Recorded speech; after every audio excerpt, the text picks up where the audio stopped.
তো দেখো এবার আসছি আমরা জিকেতে।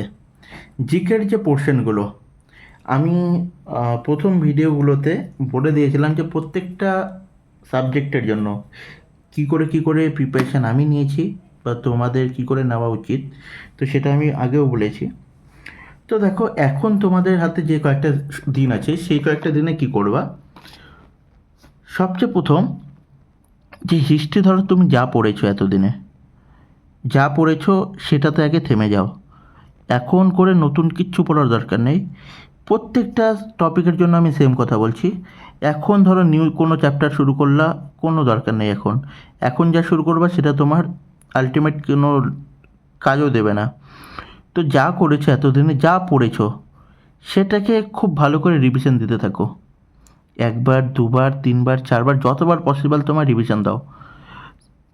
আর কি করো, ধরো হিস্ট্রির, ধরো এখান থেকে এতটা বড় একটা টোটাল পোর্শন আছে হিস্ট্রির, অ্যানসিয়েন্ট, মিডিভাল, মডার্ন সব নিয়ে। তো প্রথম পোর্শনটা তুমি এখান থেকে এতটা ব্রেক করে নাও যে এটা আমি আজকে পড়বো, বা এই কয়েকদিন, এই 7 দিনের মধ্যে আমি এতটা পড়বো, বা এখন বেশি দিন টাইম নেই তো 2 দিন করে হিসেব করো যে 2 দিনে আমাকে এতটা কভার করতে হবে। দেন তারপর থেকে এতটা হচ্ছে 2 দিনে করব। দেন তারপর থেকে এতটা এভাবে করব। তো এভাবে করে যদি ব্রেক করে করে ধরো টোটাল তোমার যদি 5টা পার্ট হয়, তাহলে চেষ্টা করো যে 5টা পার্টকে 7 দিনে কমপ্লিট করার। দেন আবার রিভিশন দেওয়ার। তো এখন নতুন করে পড়ার কোনো দরকার নেই, কোনো টপিকে কোনো নতুন করে পড়ার দরকার নেই। এখন জাস্ট রিভিশন দেবো আমরা, ঠিক আছে? নতুন কিচ্ছুতে যাব না। তো হিস্ট্রিটা এভাবে করে পড়ো, রিভিশন দাও, খুব ভালো করে রিভিশন দিতে থাকো। ইয়ারগুলো, সালগুলো যেগুলো আছে সেগুলোকে খাতায় নোট করে নাও, যে পরপর সালগুলো তোমরা ক্রোনোলজি হিসাবে মুখস্থ করো, যে এই সালে কী হয়েছিলো, এই সালে কী হয়েছিলো। মেন করে যে মডার্ন ইন্ডিয়ার যে টাইমগুলো, মডার্ন ইন্ডিয়ার যে সালগুলো, সেগুলো খুব ইম্পর্টেন্ট, ঠিক আছে? গান্ধিয়ান এরাটা ইম্পর্টেন্ট। তো এই জিনিসগুলো থেকে এই সালগুলো খুব ভালো করে নোট করে করে মুখস্থ করো। নোট করাই আছে তোমাদের আশা করি। তো সেগুলোকে রিভিশন দাও বারবার করে, ঠিক আছে? দেখো এক্সাম হলে তোমার সব থেকে কাজে যেটা দেবে না, সেটা হচ্ছে তোমার রিভিশনটাই কাজে দেবে। তুমি যেটা নতুন পড়ছো সেটা কিন্তু এক্সাম হলে তোমার মাথায় আসবেও না, এত প্রেশার থাকবে এক্সাম হলে। তো যেটা তুমি রিভিশন দিয়েছো সেটাই তোমার কাজে আসবে। তো আমি প্রথম দিন থেকে একই কথা বলছি যে রিভিশনটা মাস্ট। ওকে। সেকেন্ড হচ্ছে জিওগ্রাফি। জিওগ্রাফি তো সেম, যা যা পড়েছো, রিভার হোক, ড্যাম হোক, ওয়াটারফল হোক, মাউন্টেন হোক, পলিটিক্যাল ম্যাপ হোক, যেভাবে করে কোন রাজ্যের সাথে কতগুলো বর্ডার আছে, এই জিনিসগুলো। তো জিওগ্রাফির যে যে টপিকগুলো হয়, ওয়েদার ধরো, তারপর হচ্ছে স্ট্রিম, স্রোত, ঠান্ডা জলের স্রোত কোনটা, গরম জলের স্রোত কোনটা, এই জিনিসগুলো আমাদের যদি এসেছিলো। তো এই টপিকগুলো, লেক কোনটা, ডিজার্ট কোথায় আছে, গ্রাসল্যান্ড কী, তো এই জিনিসগুলো আশা করি তোমরা নোট করে রেখেছো এতদিনে। তো এইগুলোকে রিভিশন দাও, রিভিশনের পর রিভিশন দিতে থাকো, ঠিক আছে? নাচ কোথাকার, কোন নাচ কোথাকার, এই জিনিসগুলো আসে, ঠিক আছে? স্ট্যাটিক জিকেতেই বলে ওগুলোকে। ওকে। দেন হচ্ছে পলিটি। আগেই বললাম নতুন কিচ্ছু পড়ার দরকার নেই। সাপোজ ধরো তোমরা 1 থেকে 70টা আর্টিকেল মুখস্থ করে রেখেছো, সেগুলোকে বারবার করে রিভিশন দাও খাতাতে। খাতাতে নিজে থেকে মনে মনে লিখতে থাকো যে 1 নম্বরে হচ্ছে এটা, 2 নম্বরে হচ্ছে এটা, শিডিউল কোনগুলো, শিডিউলগুলো কী কী পরপর, পার্ট কী কী পরপর, আমাদের ল্যাঙ্গুয়েজ কোনগুলো, ঠিক আছে? এই যে জিনিসগুলো, অ্যামেন্ডমেন্ট, কোন অ্যামেন্ডমেন্টে কী আছে, দেখো সবগুলো অ্যামেন্ডমেন্ট পড়া পসিবল না। তো সিলেক্টিভ যে অ্যামেন্ডমেন্টগুলো আছে, যেগুলো ধরো প্রিভিয়াস ইয়ারে এসেছিলো, সেই জিনিসগুলো। তো এগুলোকে বারবার করে রিভিশন দিতে থাকো তোমরা।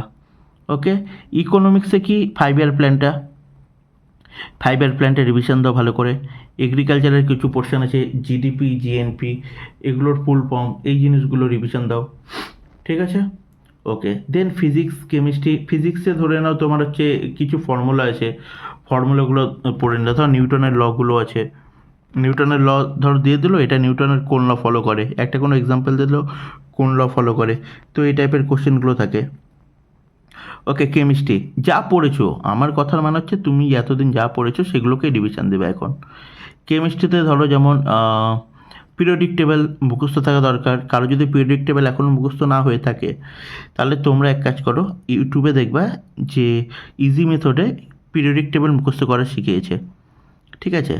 একটা হচ্ছে তোমার লজিক দিয়ে বুঝিয়েছে যে হেলিনাকার, আপসেফেরাত, এই টাইপের কিছু একটা আছে। তো এরকম করে পিরিয়ডিক টেবিলটা মুখস্থ করে নাও তোমরা। করে নিয়ে আর কেমিস্ট্রিতে যে ধরো ইয়েগুলো আছে সংকেতগুলো, ধরো কলিচুনের রাসায়নিক ইয়েটা সংকেতটা বললো, তো এই টাইপের যে কোশ্চেনগুলো সেগুলো রিভিশন দাও। বায়োলজি থেকেও অনেক কোশ্চেন আসে, বায়োলজিটা খুব ভালো করে রিভিশন দাও। ব্লাড, তারপর হচ্ছে তোমার স্কেলেটাল সিস্টেম, আই, নোজ, কোথায় কোনটা থাকে, ঠিক আছে, এই টাইপের এগুলো, রেসপিরেটরি সিস্টেম, এখান থেকে অনেক কোশ্চেন আসে। তো বায়োলজিটা ভালো করে রিভিশন, এখন নতুন কিচ্ছু পড়ার দরকার নেই। যে ধরো তোমার টোটাল 10টা চ্যাপ্টার আছে, তোমার 9টা চ্যাপ্টার পড়া হয়েছে, একটা চ্যাপ্টার এখন দরকার নেই, 9টা চ্যাপ্টার রিভিশন দাও খুব ভালো করে, ব্যাস। কম্পিউটারের জন্য যা নোট করেছো এতদিনে, লুসেন্টে তো অনেক কিছু কম্পিউটারের ইয়ে করা আছে, অনেক কিছু কভার করা আছে। দেন অ্যাব্রিভিয়েশনগুলো, ঠিক আছে, শর্ট ফর্মগুলো, ওগুলো আসে কম্পিউটারে। ওকে, এনভায়রনমেন্ট থেকে ধরো হচ্ছে ওই বিপ্লবগুলো, যে হচ্ছে ধরো সবুজ বিপ্লব কখন হয়েছিল, ঠিক আছে, তারপর হচ্ছে ওই তো বিপ্লব বা রেভলিউশন, কোন রেভলিউশনটাকে কী দিয়ে ইয়ে করা হয়, ডিফাইন করা হয়। তো এই জিনিসগুলো এনভায়রনমেন্ট থেকে এগুলো আসে, কিছু সালও জিজ্ঞেস করে। তো এগুলো নোট আশা করি তোমাদের কাছে আছেই। ওকে, দেন কারেন্ট অ্যাফেয়ার্স, এটা ভালো করে শোনো যে কারেন্ট অ্যাফেয়ার্সটা কী করবা। কারেন্ট অ্যাফেয়ার্স আমি বলেছিলাম তোমাদেরকে পার ডে 10টা করে নোট করতে। নোট করলে তোমার 30 দিনে কারেন্ট অ্যাফেয়ার্স 300টা হয়ে যাচ্ছে, মানে 1 মাসে 300টা করে কারেন্ট অ্যাফেয়ার্স তোমার কাছে থাকছে। তো এইভাবে করে যারা নোট করেছো খুব ভালো, তোমরা সেটাকে রিভিশন দিতে থাকো। এখন কারেন্ট অ্যাফেয়ার্স কিন্তু রিভিশন ভালো করে দাও, কারণ অপশানগুলো যেগুলো থাকে না, খুব ক্লোজ অপশান থাকে মাঝে মাঝে, তো সেটাতে যাতে তোমার কনফিউশন না থাকে। তোমার পড়া কোশ্চেন কিন্তু তুমি অপশান দেখে কনফিউশনে পড়ে যাচ্ছ, সেটা যাতে না হয়। তো সেটার জন্য কারেন্ট অ্যাফেয়ার্সগুলো রিভিশন দিতে থাকো, ঠিক আছে। আর যারা ধরো এখনও কারেন্ট অ্যাফেয়ার্সটাকে সেভাবে সিরিয়াসলি নাওনি, তাদেরকে বলছি তোমরা সিরিয়াসলি নেওয়া শুরু করো কারেন্ট অ্যাফেয়ার্সটা, কারণ এখান থেকে অনেক কোশ্চেন আসে।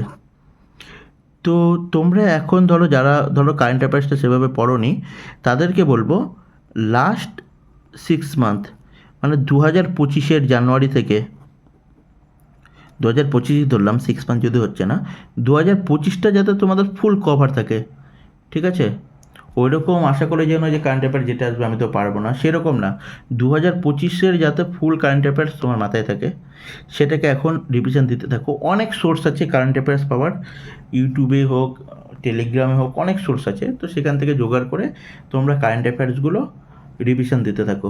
তাহলে দেখো প্রত্যেকটা টপিক আমি ইন্ডিভিজুয়ালি বলে দিলাম। ম্যাথ, রিজনিং অ্যান্ড জিকে, কোন পোর্শনটা তোমাদের কীভাবে করে পড়তে হবে, ঠিক আছে। ম্যাথ, রিজনিং অ্যান্ড জিকে, তো খুব ভালো করে হচ্ছে তোমরা প্রিপারেশানটা নাও। আর হাতে যে কয়েকদিন আছে, বেশি সময় নষ্ট করবা না। আমিও চেষ্টা করছি এই একটা ভিডিওতে সব কিছু কভার করে দেওয়ার। আর কারো কোনো ডাউট থাকলে বা কোনো কোশ্চেন থাকলে টেলিগ্রামে যে গ্রুপটা আছে, টেলিগ্রামে গ্রুপে জিজ্ঞেস করো, বা ইন্ডিভিজুয়ালি আমাকে টেলিগ্রামে মেসেজ করতে পারো যে দাদা এটা বুঝতে অসুবিধা হচ্ছে বা এটা, তো যতটা পারবো আমি হেল্প করে দেবো, ঠিক আছে। তো দেখা হচ্ছে পরের ভিডিওতে। ওকে, জয় হিন্দ।